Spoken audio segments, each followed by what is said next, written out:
The back and forth between Penguin Zero and Sneako will go down as one of the most controversial and intense beefs in internet history. On one side, we have Moistcritical, aka Charlie, who is widely loved and respected on YouTube for having reasonable opinions on a variety of different subjects from pop culture, to video games, to menial drama, to serious social issues. On the other side, we have Sneako, who is often mocked and despised on YouTube for his extreme and controversial opinions on most of these same topics, but he is more so focused on social issues, religion, and politics. And over the years, whenever they have decided to come together and hash out their differences, an absolute firestorm of chaos would ensue on every social media platform afterwards. Today we're going to discuss their entire feud, starting at the very beginning when Sneako and Charlie had both publicly expressed the exact opposite opinions on the film Cuties. Cuties was a 2020 Netflix film about a talented 11-year-old girl who rebels against her conservative family's traditions and joins a free-spirited hip-hop dance troupe. The film received criticism because of how it sexualized children, showing frequent close-up and slow-motion shots of underage girls' midsections, crotch, butts, also showing them dancing provocatively, aka twerking, humping the ground, legs spread, in minimal skin-tight clothing or underwear. Most people who watched the film found it disgusting and distasteful no matter the message the film was trying to convey. Charlie released a video called "Cuties is Worse Than You Think," where he gave his thoughts. In all possible definitions, this movie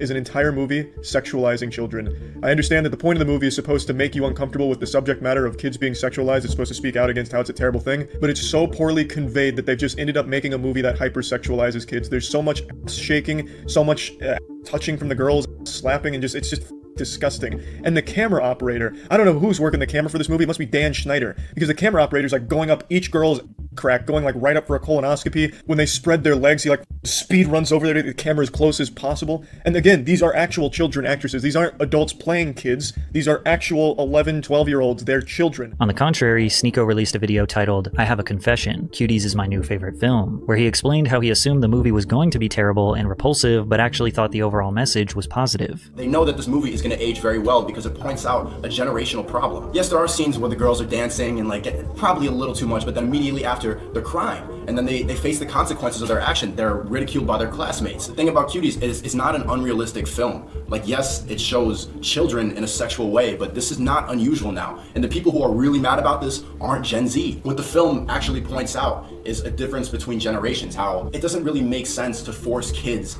to be in this completely religious praying, throwing water on them. And the only solution that the parents had for when the girls in the movie started acting out was to just bring other family members into the household, and like they had the uncle put his hand on the girl's forehead like that's not going to do anything. Ironically, Sneako's view on religion being the solution to prevent these girls from participating in this sexual behavior would drastically change over the next couple of years.